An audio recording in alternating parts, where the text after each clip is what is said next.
Bueno, pues gracias a todos por venir. Y bueno, vamos a continuar con un ciclo que llevamos desde el curso pasado, del coloquio de divulgación en ciencia y matemáticas. Nos han dado el presupuesto para seguir un poquito más, entonces estamos apurándolo hasta final de año, a ver si podemos.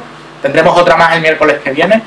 Y la conferencia de hoy tenemos a Almudena Castro, que Almudena es licenciada en Bellas Artes, estudiante de física, colaboradora habitual de varios blogs científicos, entre ellos Naucas. Y bueno, pero la hemos invitado porque personalmente una persona que transmite mucho y a mí me ha gustado cuando le he escuchado conferencias. Y ella nos viene a hablar un poco de música y ciencia, y en concreto nos va a dar la conferencia de cuando la música era ciencia. Os dejo con ella, creo que os guste. Pues lo primero, muchas gracias, Eleatron, gracias por invitarme y gracias a vosotros por venir aquí un miércoles por la mañana. Y yo, bueno, pues por empezar de una forma un poco amena y por despertarnos todos un poco, que las 10 sigue siendo demasiado temprano, lo que os quería proponer es empezar jugando a las películas, ¿vale? Entonces el juego consiste en lo siguiente. Yo os voy a poner 3 fragmentos musicales y vosotros me tenéis que decir de qué va la película. O por lo menos de qué género es, si es un dramón, si se van a cargar a la protagonista en la siguiente escena, o si en cambio se trata de una comedia romántica con Jennifer Aniston del protagonista, ¿vale? Entonces, este es el primer ejemplo. Voy a ponerlo un ratillo y a ver qué os parece.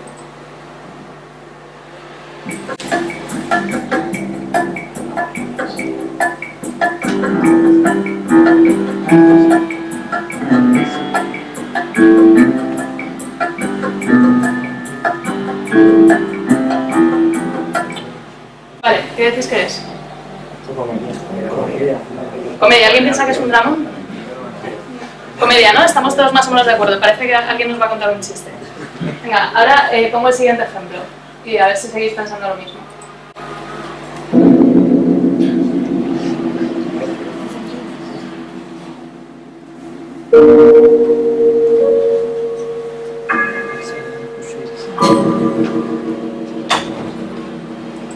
Vale, ¿este sigue haciendo gracia? No. Parece un poco más chungo, ¿no? Parece... pensamos todos que es una película de terror o un thriller o algo... Parece un poco inquietante, ¿no? Venga, y ahora el último ejemplo, por darle interés voy a ponerlo 2 segundos. Y a ver si alguien lo saca, y si no ya lo ponemos más tiempo. A ver, 2 segundos de música nada más.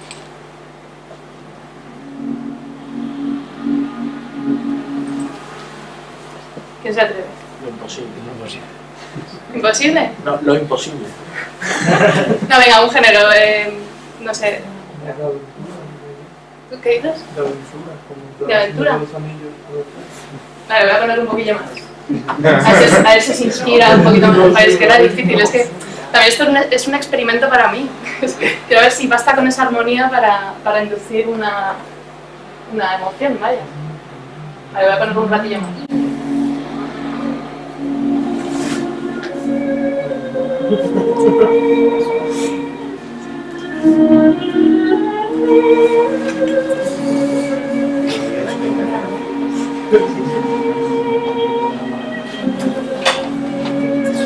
Vale, ¿qué creéis que puede ser? Es un drama, ¿no? Alguien está muy triste, parece una peli de nazis y judíos de la Segunda Guerra Mundial. Ha muerto mucha gente en esta peli. Vale, ¿y por qué creéis que es? ¿Por qué creéis que lo habéis acertado? Igual era por la letra de la canción. Bueno, es difícil de saber.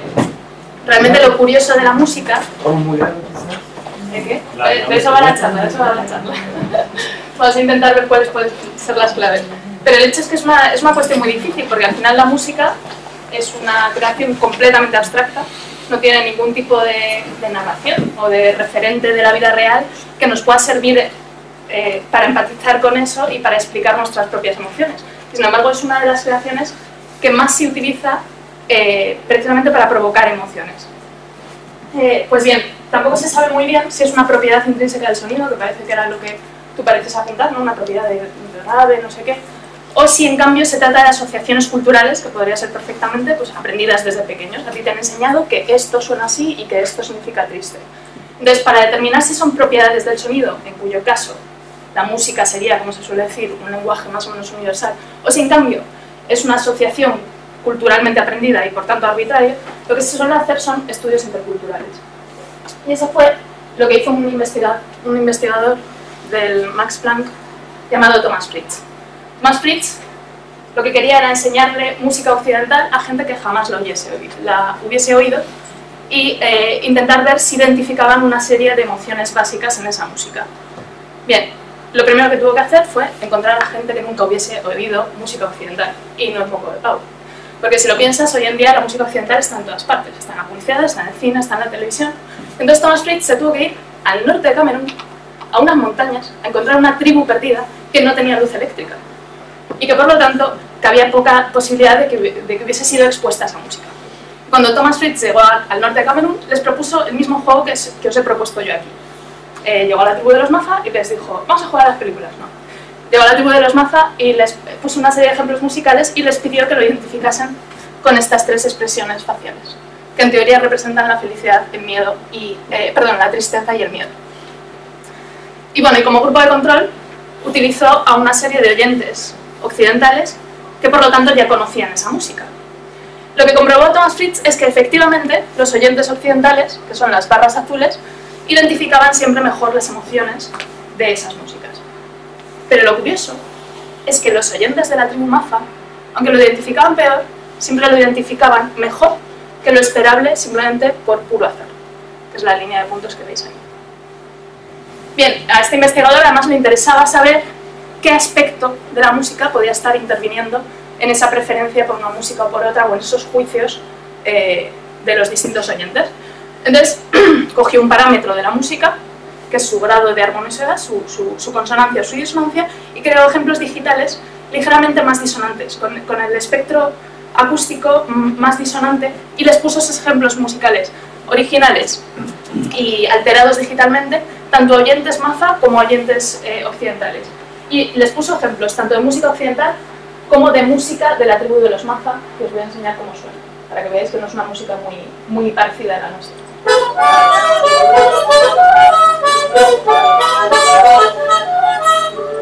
Vale, pues cogió tanto este tipo de música como música occidental, la hizo un poco más disonante y le puso los dos ejemplos, tanto a oyentes occidentales como a oyentes Maza. Y lo que comprobó es que en todos los casos el ejemplo distorsionado para que resultase más disonante resultaba menos agradable para todos los oyentes que el ejemplo original, que se supone que era más consonante. Bueno, pues de esto va a tratar un poco de esta charla, va a tratar de los fenómenos de consonancia y disonancia. Y estos fenómenos en Occidente, normalmente desde el punto de vista de la teoría musical, han sido estudiados por la armonía. Lo curioso de la armonía es que durante más de 20 siglos se consideró muchísimo más cercana a las ciencias, se consideró de hecho una ciencia antes que un arte. Vale, y esto es así desde tiempos de los griegos. Para los griegos la música ocupaba un lugar central en su pensamiento. Y esto es así porque ellos pensaban que con la música podían hacer perceptible el mundo ideal y el mundo etéreo, ¿no? Ese mundo perfecto de las matemáticas, podían hacerlo perceptible gracias a la música. Lo que ellos hacían era que cogían cuerdas, las medían, le asignaban valores numéricos en función de esas medidas, y con esas cuerdas comprobaban la validez de sus teorías matemáticas, comprobaban su belleza, que era además era un juicio de validez, ¿no? Era casi un juicio de verdad. Precisamente por eso los griegos pensaban que la música estaba en la frontera entre la aritmética y la geometría. Cuando los griegos cogían cuerdas que estaban proporcionadas por números enteros sencillos, es decir, cantidades propias del mundo de la aritmética, estas cuerdas consonaban, resultaban armoniosas entre sí. Y sin embargo, cuando los griegos cogían cuerdas que estaban proporcionadas por números imperfectos, números con muchos decimales, en plan 2,1 en lugar de 2, números feos, o sencillamente números propios del mundo de la geometría, estas cuerdas disonaban, resultaban desagradables entre sí. Y esto tenía incluso consecuencias en su pensamiento de cara a la astronomía. Los griegos pensaban que para que el universo fuese bello, para que el universo fuese un todo armonioso, para que el universo fuese cosmos, que es una idea que implica belleza, el universo debía poder ser explicado aritméticamente por medio de números. Para que algo sea bello puede ser explicado por los números, y esta afirmación, esta idea, incluida dentro del pensamiento griego, procede directamente de la música, de este fenómeno, del fenómeno de la consonancia, que está relacionada con números enteros, versus la disonancia, que está relacionada con números que ahora llamamos irracionales o sencillamente números pues feos, ¿no? Números que no son enteros, sencillos y bajitos. Bien. Bueno, estas cuatro disciplinas, la aritmética, la geometría, la astronomía y la música, formaron más tarde lo que se daría a llamar quadrivium. Y lo importante del quadrivium es que formó parte de la educación de las élites durante toda la Edad Media en Europa. Esto tiene bastante importancia porque, si lo pensáis, todos los pensadores occidentales de toda la Edad Media, todos los protocientíficos, todos los primeros matemáticos y los primeros astrónomos estudiaron matemáticas ligadas a la música. Y eso significa que hay muchísima terminología y muchísimas ideas que proceden de este campo, aunque sea simplemente en sus orígenes. La lista es muy larga. Yo os he traído aquí algunos ejemplos que me parecían especialmente llamativos, pero bueno, si a alguno le interesa el tema, hay un libro que se llama Music and the Making of Modern Science, que es una referencia, está guay, es como una historia de la ciencia y sobre todo durante la Edad Media en relación con la música, con cómo estos científicos se dejaron empapar por ideas procedentes del mundo de la música. Pero bueno, yo he seleccionado estos que me parecían especialmente populares. Pues Nicolás de Oresme, que era un astrónomo y un matemático del siglo XIV, entre otras cosas, muchas de sus teorías astronómicas las defendía literalmente porque le sonaban bien, es decir, por cuestiones musicales, pero era un argumento válido en su época. Pero también es, igual aquí os suena porque es el primero que demostró que la serie armónica es divergente. Yo no sé si alguna vez os habéis preguntado de dónde viene ese nombre, serie armónica. Armónica, que es un término bastante musical. Es que precisamente la serie armónica, 1, 1 medio, 1 tercio, son las proporciones que relacionan cuerdas que producen sonidos armónicos entre sí. Otro ejemplo también popular, Galileo Galilei. Galileo Galilei fue este señor que dijo que la Tierra giraba alrededor del Sol, etc., ¿no? Pero lo curioso es que lo más probable es que Galileo entrase en contacto con las teorías heliocéntricas gracias a su padre. Y su padre era músico, pero su padre había leído a Copérnico y le gustaban las teorías heliocéntricas porque de cara a la música que él componía, de cara a la música de la época, resultaba más coherente la idea de una Tierra que se moviese, no de una Tierra inmóvil. La música de la época empezaba a introducir modulaciones, empezaba a introducir ciertas nociones musicales que se relacionaban metafóricamente con una Tierra móvil. También Johannes Kepler. Johannes Kepler pues, también describió el movimiento planetario en las 3 leyes de Kepler y las describió en un tratado que se llama Harmonices Mundi, de nuevo un título que contiene la palabra armonía. Pues bien, en este texto él no solo describe las 3 leyes por las que hoy están conocidas, sino que además asigna sonidos a estos planetas. Literalmente, en este libro hay una serie de pentagramas donde Kepler explica cómo suena Marte, cómo suena la Tierra, cómo suena Venus y cómo todos ellos se combinan entre sí. Pero bueno, la lista, insisto, es infinita. Descartes escribió un tratado sobre música, Euler también. Después, estos ya son físicos y ya hablan más de acústica, pero Chladni, Helmholtz, incluso ejemplos tan recientes como Planck, ¿no? Pero bueno, todo esto tiene algún tipo de sentido. Quiero decir, esto se fundamenta, o sea, la idea de que la música y las matemáticas tenían algo que ver entre sí, se fundamenta sobre la observación de los griegos, de que los números enteros musicalmente son agradables, los números raros son desagradables. ¿Esto tiene algún tipo de fundamento? ¿Tiene algún tipo de lógica o es simplemente que a ellos les gustaba así? Bueno, pues para aclararlo tenemos que llamar a la tercera en discordia en esta charla, además de las músicas y las matemáticas, que es la física. Y la física nos va a contar cómo producen los objetos sonidos, cómo oímos nosotros ese sonido y si esto puede justificar esa relación numérica tan peculiar entre las cuerdas que encontraron los griegos. Vale, pues ¿qué es un sonido? Un sonido es un objeto, por ejemplo, una cuerda, que vibra en el tiempo de manera periódica. Esta vibración se transmite al aire como ondas de presión. Estas ondas de presión llegan a la oreja y ¡voilá! Oímos. Genial. Bueno, aquí supongo que estos términos serán conocidos, ¿no? Pero la frecuencia de la onda se relacionaría con cómo se repite en el tiempo esa perturbación, la amplitud con la amplitud de la onda, etc. Solo que, por supuesto, eso no es siempre tan sencillo. Los objetos vibran de una manera más compleja, no producen senos bellísimos y matemáticos por el mundo, sino que producen ondas más complicadas. Y de hecho, esta onda, la forma de esta onda, el peinado, determina otra propiedad sonora muy importante que es el timbre. Vale, ¿qué nos dice la teoría? Pues la teoría nos dice que por muy complejo que sea este movimiento y por muy compleja que sea esta onda, siempre se puede descomponer, siempre se puede explicar como igualar a una suma de senos más o menos infinita, es decir, de ondas sencillas de una sola frecuencia, ¿no? Esto es lo que aquí conoceréis como una transformada de Fourier. Y una transformada de Fourier es lo que hace un órgano estupendo que tenemos en el oído, que se llama la cóclea. La cóclea es este caracolillo de allí, de hecho se llama así porque cóclea en latín significa caracol, y lo que es una cavidad con dos cámaras rellenas de un fluido que está enrollada sobre sí mismo. Entonces esta cavidad está recorrida por una membrana que se llama la membrana basilar, y la peculiaridad que tiene esta membrana es que es más rígida en un extremo que en otro. Y esto la permite vibrar a distintas frecuencias en un extremo que en el otro, de manera más o menos continua. De esta manera lo que hace la cóclea es exactamente una transformada de Fourier.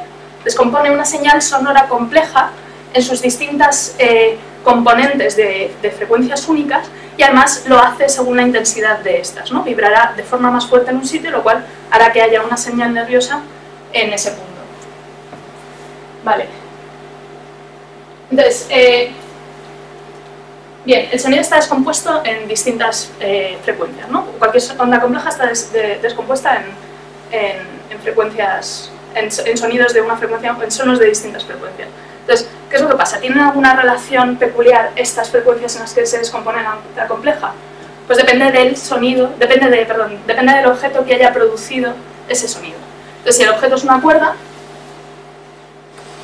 lo que sucede es que las frecuencias que va a producir van a guardar una relación muy peculiar entre sí. O sea, las frecuencias correspondientes a los modos normales de una cuerda, la peculiaridad que van a seguir es que van a ser múltiplos de una frecuencia fundamental, que es precisamente la frecuencia que nosotros identificamos. Cuando alguien toca una cuerda en un violín, toda esa nota es la frecuencia fundamental, la frecuencia de la cuerda vibrando entera. Pero la cuerda también vibra por mitades, por tercios, como estamos viendo ahora. Si le metemos más caña, vibrará por cuartos. Si le metemos más caña, vibrará por quintos, por sextos, etc. Estos son los modos en los que la cuerda vibra estacionariamente. Y estas son las frecuencias en las que cualquier sonido producido por una cuerda se va a poder descomponer. O sea, los senos y cosenos que van a estar contenidos en la onda compleja. Bien. Pues, y ahora os he traído un ejemplo sonoro de un coro, que es mi coro, o sea que si alguien desafina no soy yo, de un coro cantando esta serie armónica. Lo que yo quiero que os fijéis es que precisamente como se está produciendo una frecuencia bien definida, o sea, una frecuencia procedente de una cuerda, bueno, las cuerdas vocales, pero al final una frecuencia bien definida, las sucesivas notas que entran, o sea, las sucesivas voces de los tenores, las contraltos y las sopranos en último término, realmente no introducen información nueva. Y de hecho es un poco difícil percibir cómo van entrando los nuevos sonidos de esta serie armónica, porque lo único que hacen es como si reforzasen ciertas frecuencias que ya estaban ahí, que ya estaban en el sonido original. Es bastante sutil, o sea, voy a ponerlo a ver si vosotros lo notáis o es pura sugestión mía, pero... Esperad, perdona. Vale, los bajos acaban de entrar el segundo armónico, ¿lo habéis notado? La quinta. Y ahora el quinto armónico.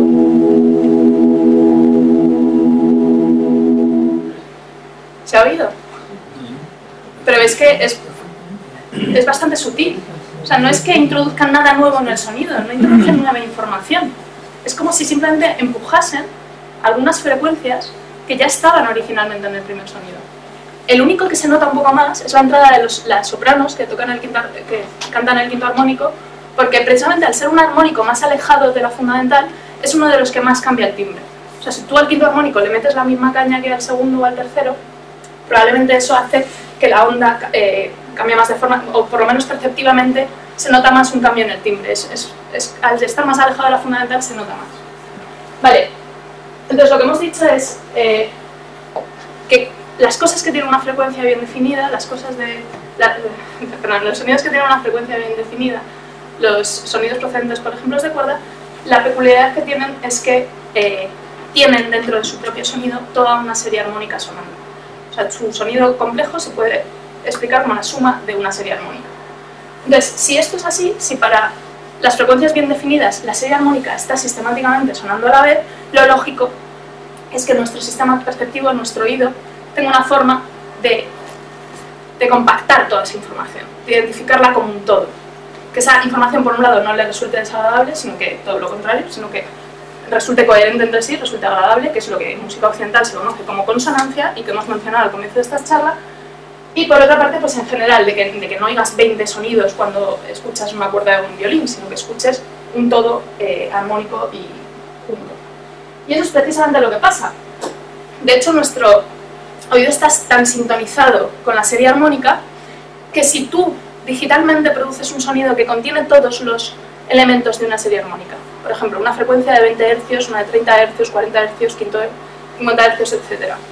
Pero omites la fundamental, la quitas digitalmente, tu oído está tan acostumbrado a que se suene junto, tiene tan claro que eso pertenece a un mismo cuerpo, que restituye la fundamental. Tú escuchas una fundamental que directamente no está ahí, múltiplo dice, esto solo puede venir de una cosa, y escuchas la fundamental. De hecho, esta ilusión sonora es importantísimo para que podamos escuchar música a través de unos auriculares. Los auriculares, si lo pensáis, son demasiado pequeños para producir ciertos sonidos. Sencillamente, ¿por qué un contrabajo es tan grande? Pues porque para producir sonidos de cierta longitud de onda necesitas un monstrenco, ¿no? Sin embargo, un auricular, pues sencillamente con esa membranita nunca podría reproducir ese sonido, no le da al cuerpo. Entonces, ¿qué es lo que sucede? Lo que sí que reproduce un auricular son todos los armónicos de cada uno de los sonidos graves que se grabaron en su momento. Entonces, como reproduce todos esos armónicos, tu oído sistemáticamente restituye la fundamental. Este fenómeno se conoce como el fenómeno de la fundamental ausente o de la fundamental fantasma.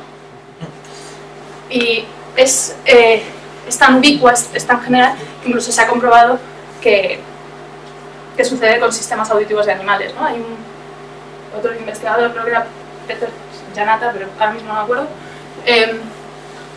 que precisamente cogió a una lechuza, le puso un audio digital donde se habían omitido todas las fundamentales y le puso una serie de electrodos en una parte del sistema auditivo, y cuando le puso esos electrodos comprobó que estos estaban vibrando con la fundamental de los sonidos graves que se estaba omitiendo. O sea, la lechuza realmente estaba escuchando el mismo fantasma que nosotros. Bien, eso sucede en una cuerda. Pero ¿qué pasa si coges un objeto más complejo, donde los patrones de simetría, donde los modos de vibración normales ya no van a estar regidos de una manera tan sencilla, ya no van a tener números enteros y sencillos? Pues que van a tener números más raros y que los patrones van a ser más complejos. La membrana va a vibrar dejando nodos con formaciones más complicadas. Esto fue lo que hizo Chladni, que se considera el padre de la acústica. Es un físico de finales del 18, principios del 19, y cogió una membrana y la hizo vibrar a distintas frecuencias para ver dónde estaban los nodos de la vibración, cómo podrían ser esos modos normales de una membrana. Y esto fue lo que encontró.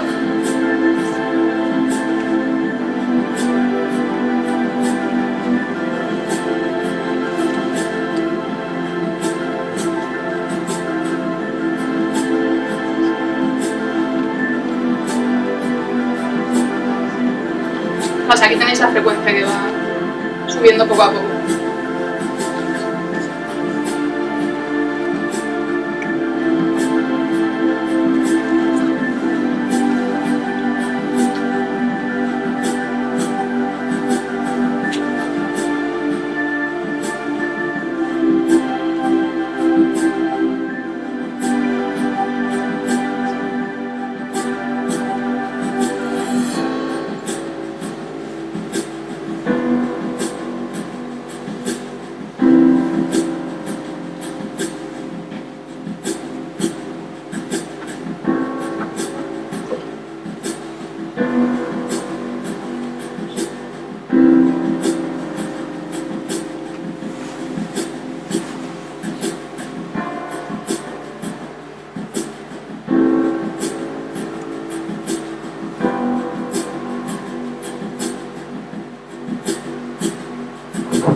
de este punto se va volviendo un poquito más feo. El interés de este vídeo es, primero, efectivamente, que a mí me parece muy bonito.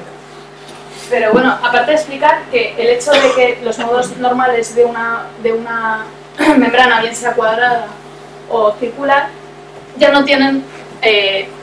Estas serían las frecuencias de vibración respecto a una primera, donde la membrana vibra entera, ¿vale? Y entonces esa frecuencia se llamaría 1, entonces las siguientes frecuencias corresponderían a raíz de 2, raíz de 5, ya tienen relaciones por números irracionales. También, pues, insisto, porque, digamos, las simetrías son más complejas, son más raritas. Una puerta solo puedes dividirla de una manera, ¿no? Pero una superficie ya tienes más maneras. Estos son todos dibujos de Chladni, del primer tratado que publicó. Y esto se correlaciona con algo que probablemente todos, una vez lo penséis, veréis que sabíais. Si os fijáis cómo son los instrumentos de una orquesta, todos los instrumentos melódicos son unidimensionales. Tienes la cuerda, que son cuerdas, no cabe mucha duda, ¿no? Una dimensión. Y gracias a eso pueden producir una frecuencia bien definida, donde todos los armónicos están relacionados por números enteros sencillos. O tienes el viento, que son tubos. Sea una flauta, o sea un clarinete, o sea un trombón, al final eso es un tubo enrollado de manera más o menos rara, pero un tubo, una cosa unidimensional. Y cuando te quieres ir a buscar instrumentos bidimensionales o tridimensionales, a donde te bases a la percusión, que son precisamente los instrumentos que producen unos sonidos más ruidosos, más ásperos, más... a veces que no tienen una frecuencia definida directamente, unos platillos son ruido, no tienen una frecuencia definida, o a veces que tienen una frecuencia definida por comparación con otros sonidos y que siempre tienen cierta sonoridad, insisto, menos melódica, menos violinada, ¿vale? Esta se correlaciona con cómo son los espectros sonoros de estos instrumentos. Aquí os he puesto los extremos, ¿no? Vale, espectro sonoro es, tú ves en qué frecuencia se reparte la energía de ese sonido. ¿Vale? Aquí estamos viendo lo que hemos dicho, toda onda compleja se descompone en una serie de ondas más sencillas, de una sola frecuencia, pues estos serían esos espectros, o sea, esas frecuencias que contiene cada sonido, ¿vale? Este sería el de una flauta, y si os fijáis, todos los armónicos están equiespaciados y son múltiplos del primero. Es todo ordenadísimo y monérrimo. Vale, en cambio, en el otro extremo tendríamos ruido, ¿vale? En el ruido, la energía del sonido se reparte en todas las frecuencias sin ningún tipo de orden ni concierto. Y en el extremo intermedio tendrías sonidos que se llaman semirruidosos, precisamente porque la energía vuelve a estar distribuida en torno a unos picos, pero estos picos ya no tienen una relación perfectamente armónica entre sí. Entonces, bueno, la flauta, ¿sabéis cómo suena? El ruido blanco suena a ruido, de hecho no se puede identificar la frecuencia que está sonando aquí. ¿Qué nota es? No, mal. Vale, una campana que, si os fijáis, ya tiene una frecuencia que podríamos decir, podríamos intentar averiguar cuál es, y probablemente si luego te ponen otra campana más aguda o más grave, te quede más claro, porque entonces ya ves cómo se mueve todo el espectro. Pero por sí sola es un poco difícil y es un poco áspero el sonido. Vale. La campana. Es un pelín áspero, ¿no? Es que no es lo mismo que una flauta. No sé si... Y bueno, el tambor cuadrado, que a mí me gusta, este ejemplo simplemente lo he puesto, es redundante respecto al de la campana. Pero lo he puesto porque estas cosas a mí me encantan. Es que las rayas rojas corresponden al modelo matemático que predice en qué energías va a tener, o sea, en qué modos normales va a vibrar este tambor. Y sin embargo la raya azul es realmente el espectro de un tambor cuadrado grabado. Y a mí siempre me fascina que encaje. Yo sé que estaba preparada, que probablemente había alguien que lo había estudiado bien, pero siempre que veo estas cosas pues me sorprenden mucho. Vale. Bueno, hasta ahora hemos hablado de la consonancia. La consonancia, insisto, es, digamos, cierto orden en el espectro sonoro de un sonido, y después estos sonidos por sí solos, los sonidos que pertenecen al espectro armónico, cuando los sacas de ese espectro y los pones juntos, suenan bien. Que fue precisamente lo de que descubrieron los griegos. Los griegos lo que descubrieron es frecuencias relacionadas por números enteros sencillos suenan bien. Y eso se relaciona directamente con el espectro armónico de un sonido de un objeto unidimensional con una frecuencia bien definida. La disonancia, en cambio, no se explica solo por una ausencia de consonancia, no es simplemente su complementario, sino que tiene su propio mecanismo fisiológico, tiene su propia explicación de cómo se genera. Bien, ¿y cómo se genera? Pues se genera porque la cóclea, como cualquier cosa de carne, no es matemáticamente ideal y en cambio tiene una resolución determinada. No tiene una resolución infinita. No puede separar cualquier par de frecuencias. Cuando hay dos frecuencias que le llegan y que están demasiado próximas entre sí, sencillamente no puede resolverlas, no puede interpretarlas por separado y descomponer esa señal compleja en esas dos frecuencias, sino que las suma. ¿Vale? Y cuando se suman dos senos de frecuencia muy similar, o dos cosenos de frecuencia muy similar, ¿qué es lo que pasa? Pues que lo que obtienes es una onda con una envolvente, ¿no? O sea, la amplitud va modulándose, y esta amplitud que está modulada en esa señal, que insisto, son dos frecuencias sumadas, lo que se traduce en nuestro oído es como una serie de batidos, ciertas rugosidades en el sonido, que suele decirse que son desagradables.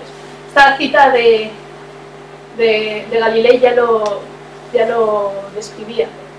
Deben ser conmensurables en su número para no mantener el tímpano en un estado de tormento perpetuo. Y ese tormento al que se refería eran precisamente estos batidos. Vale, esto que veis aquí, esta gráfica, es, digamos, el ancho de banda, el ancho de banda crítico de la cóclea. Es decir, donde empieza a tener problemas para distinguir dos sonidos. Y estas son el grado de desagradabilidad, vamos a llamarlo así, el grado de no me gusta, para distintas frecuencias. Estas son las frecuencias más graves, porque veis que la resolución de la cóclea tampoco es la misma para sonidos graves que para sonidos agudos. Tiene más resolución en los agudos. Entonces, en los agudos le resultan dos sonidos desagradables cuando están más cercanos entre sí. En los graves ya no hace falta que estén tan cerca para que empiecen a producir problemas, ¿vale? Y lo que se trae aquí es un ejemplo sonoro. Son dos sonidos que se empiezan a separar entre sí. Empiezan en un unísono, empiezan sonando igual y se van separando poco a poco. Y yo quiero que intentéis pensar si lo que percibís es esta curva de no me gusta, ¿vale? Si en algún momento llegáis a un pico de apaga eso, por favor. Sí.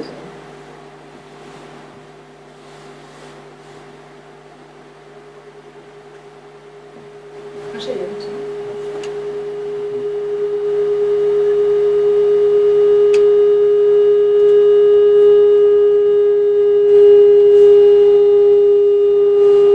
¿Qué tal ahí? Bueno, ahora entra el tercero. Vale, es una obra contemporánea, por eso luego entran cosas por abajo. Pero ¿habéis notado esa curva? O sea, al principio no me molestaba y luego más, ¿no? No sé si o solo es a mí, que no puedo ponerlo. Vale, y hay otro ejemplo musical, esto es, insisto, esto es una obra contemporánea. Hay otro ejemplo musical que utiliza este mismo fenómeno y que igual les suena más. Curiosamente, para frecuencias medias, el intervalo más, el pico este pico de no me gusta, coincide con el intervalo que tradicionalmente en música occidental se ha considerado el intervalo más disonante de todos, que es la segunda menor. Entonces, este intervalo, curiosamente, se ha utilizado en una banda sonora que igual os suena de algo. La voy a poner.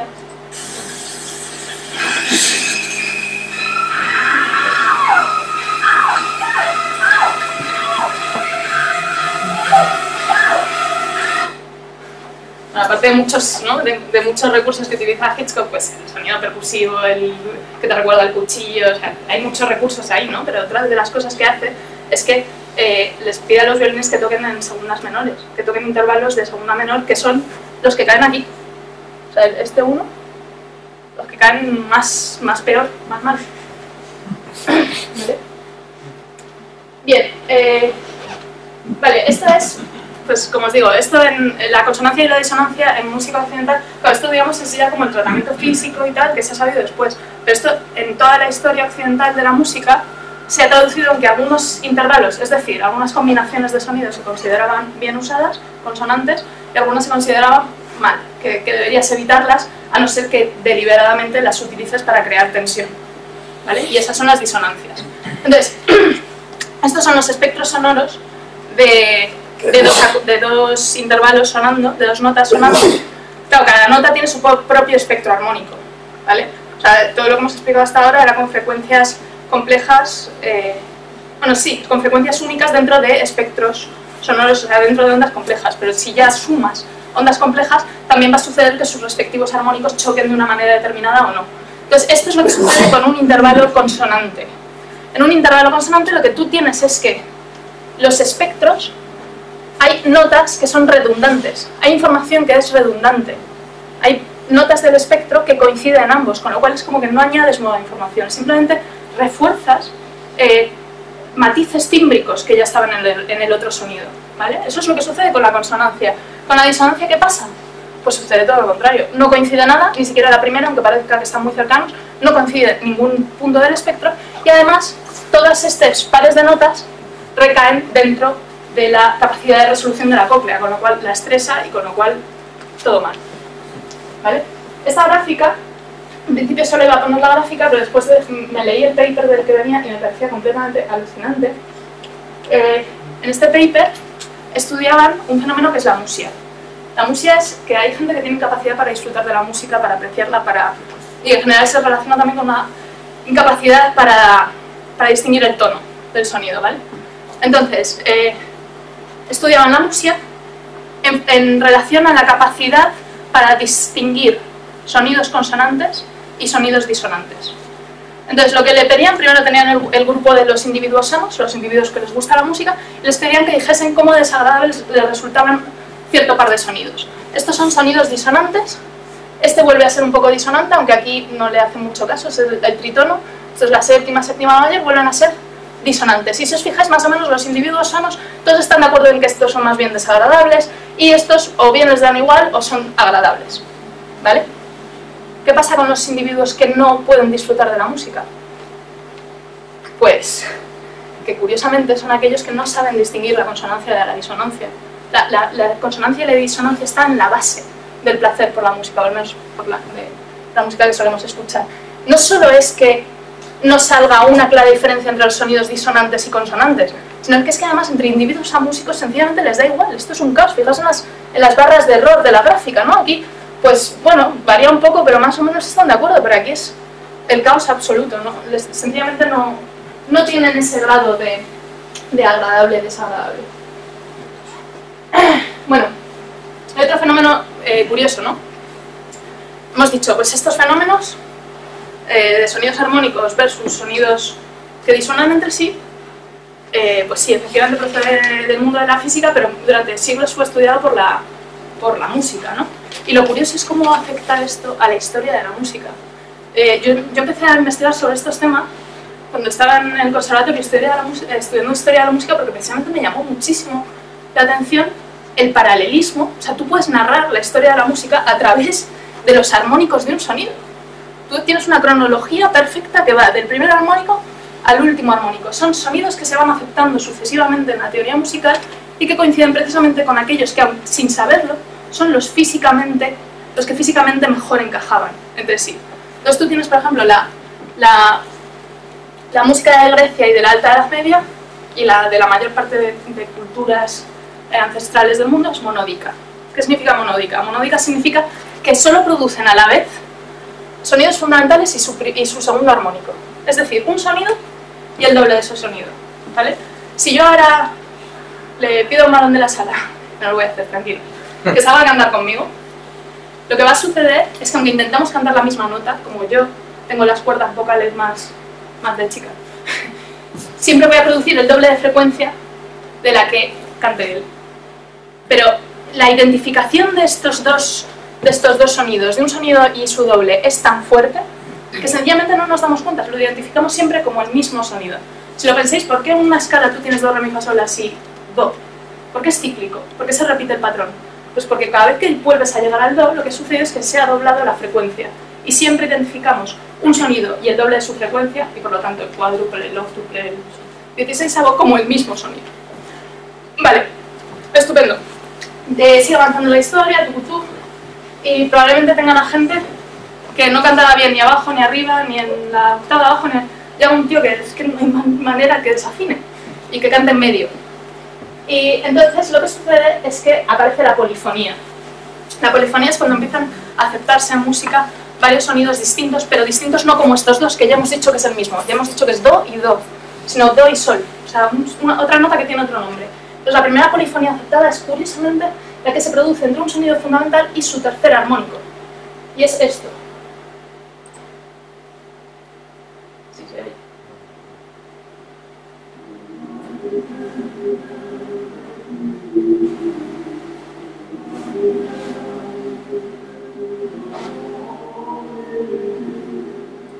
¿Veis lo medieval que suena? Eso es porque la música medieval siempre nos suena a quintas, a este tipo de sonido.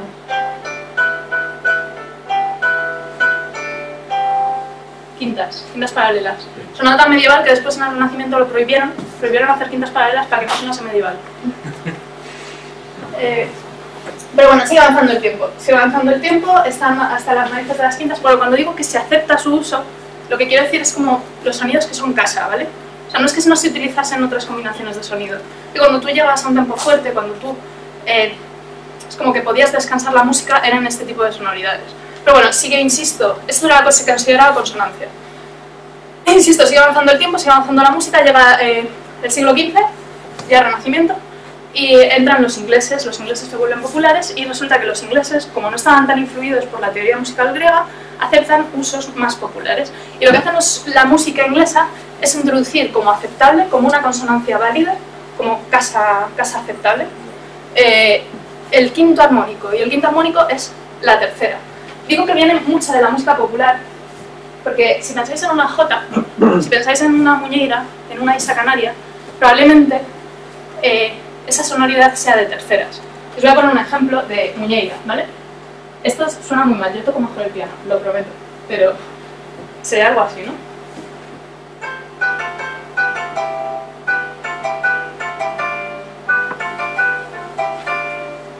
Uy. Este tipo de sonoridad, o sea, es de dobles, ¿vale? O sea, esto sería sin nada, pero si lo tocas con terceras, ¿vale? O... a ver, otra.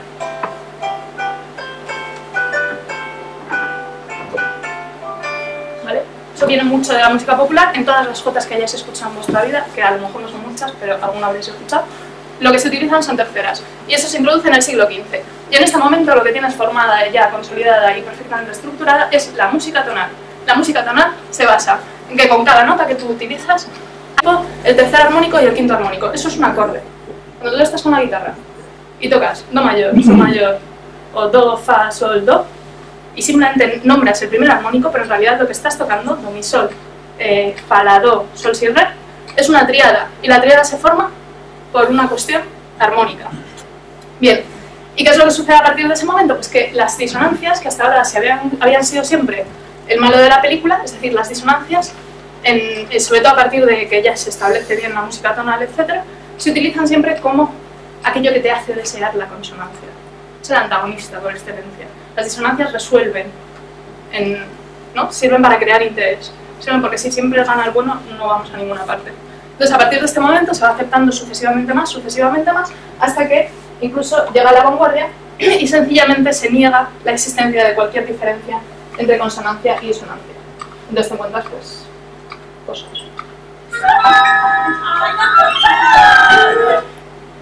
Vale, perdón. Hay más, si queréis luego lo... Pero bueno, eso es lo que sucede efectivamente cuando... tal. Bien, hay otra cosa curiosa de estas consonancias que, como intentaba contar al principio, probablemente estén en la base de los sistemas musicales. O sea, probablemente los lenguajes musicales sean aprendidos y las asociaciones emocionales sean bastante aprendidas, pero la base de esos lenguajes musicales probablemente sí que se basa en propiedades del sonido. Y lo que encontramos es que esta base, estas consonancias, están de hecho en la base de muchísimos sistemas musicales a lo largo de todo el planeta, y en concreto en la construcción de escalas. Como os he dicho, vale, ¿cómo se utilizan consonancias? ¿Cómo se pueden utilizar en la construcción de escalas? Bueno, pues el espectro, el sonido al final es un continuo, ¿no? Tú la frecuencia puedes hacer un glissando, o sea, no tienes por qué partirlo de determinada manera. La decisión de cómo partirlo, la decisión de utilizar solo un conjunto limitado, discreto, no continuo de esos sonidos, es una decisión musical y es la construcción de una escala. Y las escalas no son iguales a lo largo de todo el planeta. Aquí en Occidente utilizamos la que todos conocéis de 7 notas. Y bueno, y después en música más contemporánea, 12 notas, etc. Pero hay otras escalas en el mundo y lo curioso es ver cómo las distintas culturas han ido construyendo estas escalas. Pues bien, lo que se comprueba es que todas han utilizado la octava, todas, y esto es todas. Desde los persas hasta los, yo qué sé, hasta la última que tienen música con frecuencias, que tienen escalas, han utilizado la octava. ¿Qué significa esto? Que en el espectro continuo, cada vez que se duplica un sonido, han puesto el mismo nombre a una nota. Han partido por ahí el sonido, han cogido este sonido y el doble de su frecuencia y el doble de su frecuencia, etc. Esto, bueno, aquí lo he querido representar, sé que no se va a entender muy bien, pero esto es una espiral logarítmica. ¿Vale? Si tú representas la frecuencia absoluta de los sonidos como la distancia al centro y los ángulos se corresponderían con intervalos, cada vez que das una vuelta vuelves a tener la misma nota, porque la base de esa espiral es 2. ¿Vale? Entonces, cada vez que se duplica la frecuencia, tienes un ángulo de 2π que se corresponde con una escala entera. Y la cuestión es ahora qué otros ángulos utilizar, cómo sigues subdividiendo este rango sonoro. Porque si solo tienes 2 notas, si solo tienes estas 2, mucha música no puedes hacer. Puedes montar una ambulancia, pero música difícil. Todo. Vale. Entonces tienes que subdividir. Y lo que se ve es que casi todas, porque aquí ya no vale todas, casi todas las culturas del planeta han utilizado también la quinta. ¿Vale? La quinta es, como hemos visto antes, el tercer armónico, o sea, el siguiente armónico en la escala de sonidos. Nuestra escala de 7 notas se puede explicar perfectamente por la utilización de la quinta a la hora de seguir subdividiendo tal. Y esta es, sería sería esta escala, do, re, mi, fa, sol, la, si. Esto se construye con este ángulo. Espera que lo encuentro. Con este ángulo, con el ángulo que va de do a sol, lo sigues sumando, le das vueltas y al final te quedan 7 notas. Y si lo sigues sumando y sigues dando vueltas con ese ángulo, te quedan las 12 notas. Te quedan un poco mal. Luego ahí el sistema de afinación de emparado corrige los errores. Pero bueno, en principio quedémonos con esta idea. La quinta es un ángulo, una regla de medir que han utilizado casi todas las culturas. Después, otro ángulo que se ha utilizado sería la tercera, que ya son bastantes menos culturas. Eso se ha utilizado sobre todo en Europa, en Just Intonation y cosas parecidas, pero casi no se ha usado. Pero bueno, cuando digo este casi, yo quiero matizar este casi, ¿vale? Como que casi todas. Vale, estos son distintas culturas y distintas escalas que se construyen o se supone que utilizan la quinta como base de construcción. Estas son, veis que aquí hay como un conglomerado, y estas se supone que ya no utilizan la quinta. Se supone que su quinta, esta es la medida de la quinta que utilizan, ¿vale? Porque, sí, o sea, tú dices quinta y aquí tenemos muy claro lo que es, el triple de la frecuencia, pero tú ahora dile a un chino que mida frecuencia, ¿sabes? No. Bueno, chino del siglo III, quiero decir, ¿vale?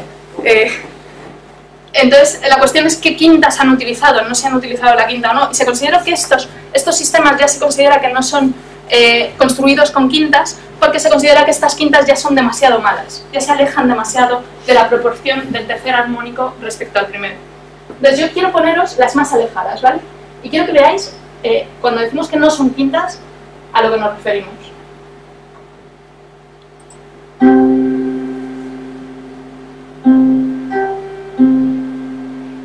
Este era este, ahora el de arriba.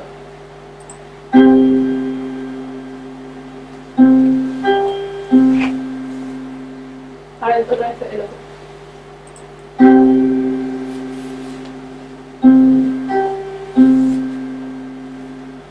Vale, es que hay súper poca diferencia. ¿Quién ha oído la diferencia claramente? Y ahora, ¿quiénes son los que estudian música o afinan cosas? ¡Oh! ¡Serendipia! Vale, o sea, lo que voy es que es muy sutil. Decimos que estas culturas no utilizan quintas, pero es que igual no sabían afinar. Es que, no sé, yo ahí lo dejo. Vale, y entonces voy a poneros también como curiosidad así antropológica cómo suena esta escala, la escala Slendro. Esta se utiliza sobre todo en Indonesia, y la característica que tiene esta música, que se llama gamelan, es que además utilizan instrumentos metalófonos. Es decir, ya son instrumentos que no son unidimensionales, que tienen unos espectros armónicos más ruidosos. Lo de que igual no podían afinar, yo no lo digo del todo en broma, pero vale, venga. Vamos a poner la escala, la Slend Note. Suena un poco raro, sí.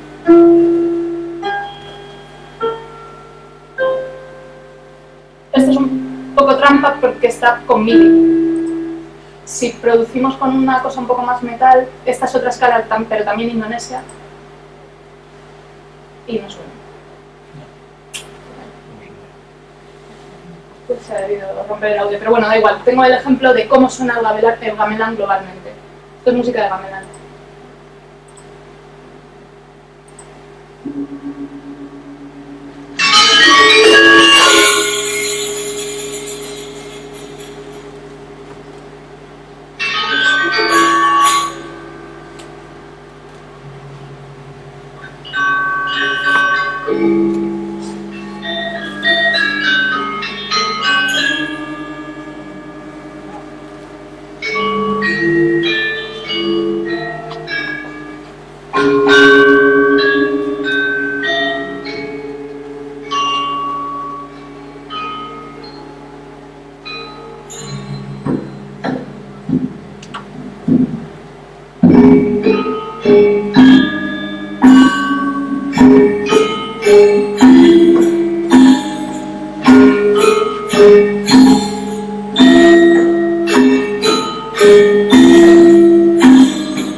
Una idea. Suena un poco rarilla para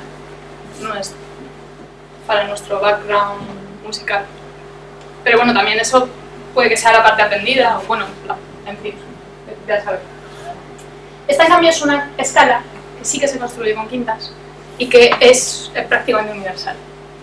Y entonces les voy a poner el vídeo porque Bobby McFerrin hace mucho mejor que yo. Podríamos ponernos aquí a cantar, pero a la mayoría de la gente prefiere evitarlo. Voy a poner ese vídeo que está muy bien. Igual muchos lo habéis visto.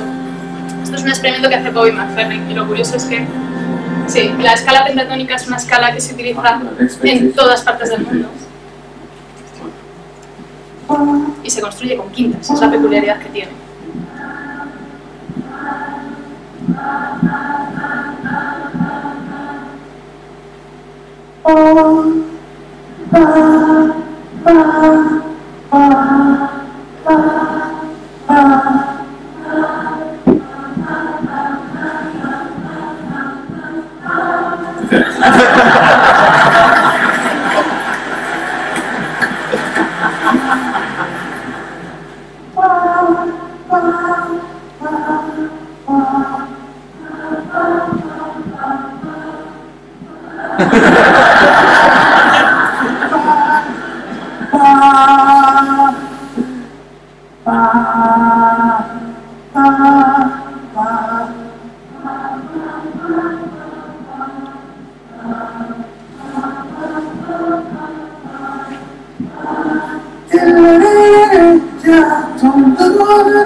What's interesting to me about that is, regardless of where I am, anywhere, every audience gets that.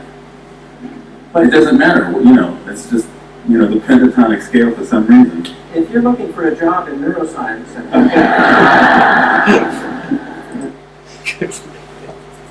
Bueno, este vídeo está muy bien, la conferencia entera, bueno, dura una hora, pero está en internet, se puede ver, está muy bonita. Lo que a mí me sirve para contaros es que de hecho esta escala sirve para dirigir las expectativas, y para eso sirven las escalas en todo el mundo. Una escala no es más que una definición de qué cartas del juego vamos a usar, qué sonidos vamos a utilizar, y eso a tu cerebro le sirve para estar constantemente realizando predicciones sobre lo que va a sonar a continuación. Por eso este experimento funciona también. Y de hecho se piensa, la mayoría de los teóricos de la música piensan, que en eso es en lo que se basa el placer de la música, en estar haciendo predicciones que cuando tu cerebro acierta, le dan una galletita de dopamina y por eso le gusta.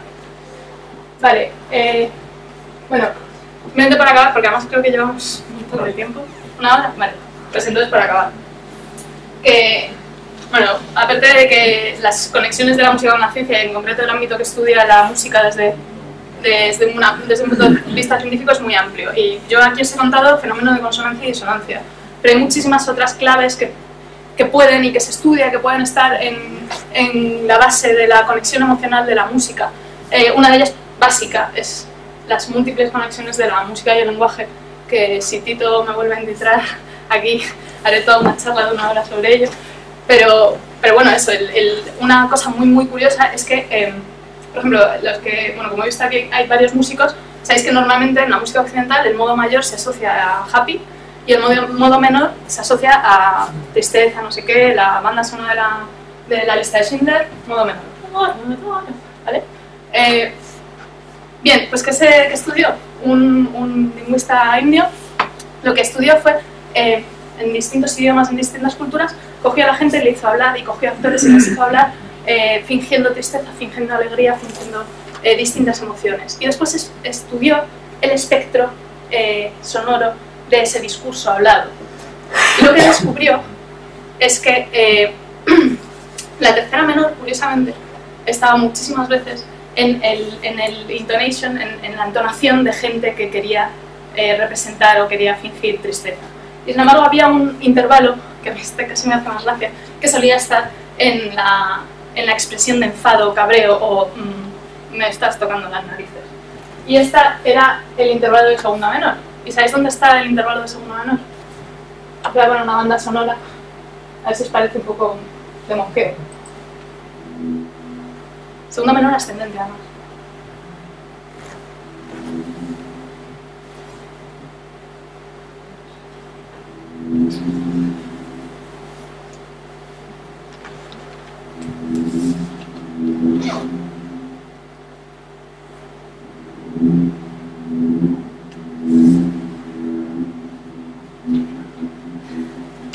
Pues eso.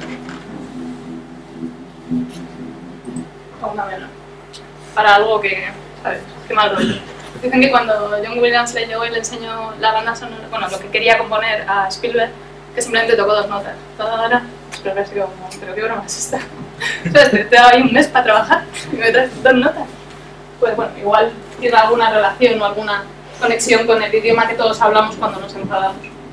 Bueno, después hay otras cosas, pues por ejemplo el ritmo y las emociones es bastante obvio que se encuentran en esa conexión. De hecho, muchísimos de los tempi que se utilizan en música se llaman con emociones. El tempo alegre, el tempo, bueno, en fin, grave, tempo grave, pues hay bastantes, ¿no? Esa conexión es bastante obvia. O el hecho de que muchos, por ejemplo, un adagio en música ya tiene su propio carácter, que está asociado, o sea, adagio es el nombre de un tempo, pero aparte de las obras que son adagios, normalmente, por muy lentas que sean, no son tampoco alegres, no representan otra cosa que no sea el carácter de adagio. Y bueno, hay otros patrones, pues la predecibilidad y la autosemejanza de la música parece que está muy ligada a cuánto nos gusta una música y también a cuánto se nos pega una música. También hay estudios que demuestran que si tú coges cualquier música y la haces más autosemejante, es decir, introduces más repeticiones, en general se gusta más. U otra cosa es que sea mejor o no, pero eso nos llevaría a afirmar que el reggaetón es una obra maestra. Pues eso, la complejidad del timbre también tiene connotaciones y un largo etcétera, que ya os volveré a ver. Y por lo demás, pues muchas gracias. En Twitter estoy como Curatura, escribo en Naucas y a ver si me vuelven a invitar. Muchas gracias.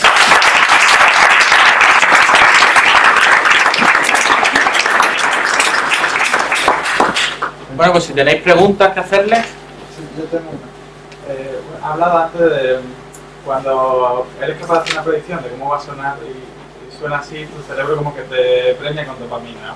Pero también se utiliza muchas veces el recurso en la música de utilizar en lugar de una cadencia perfecta, utilizar una cadencia rota y suena como que te sorprende y eso también gusta. Sí. Yo he leído en ambos sentidos. He leído que tiene que haber un equilibrio, porque la repetición infinita es aburrimiento y la no ser capaz de predecir nada es simplemente desconcierto. Es lo que pasa también con cierto tipo de creaciones, ¿no? Lo que he leído que me parece más sensato es que es como que tienes que generar nuevos patrones.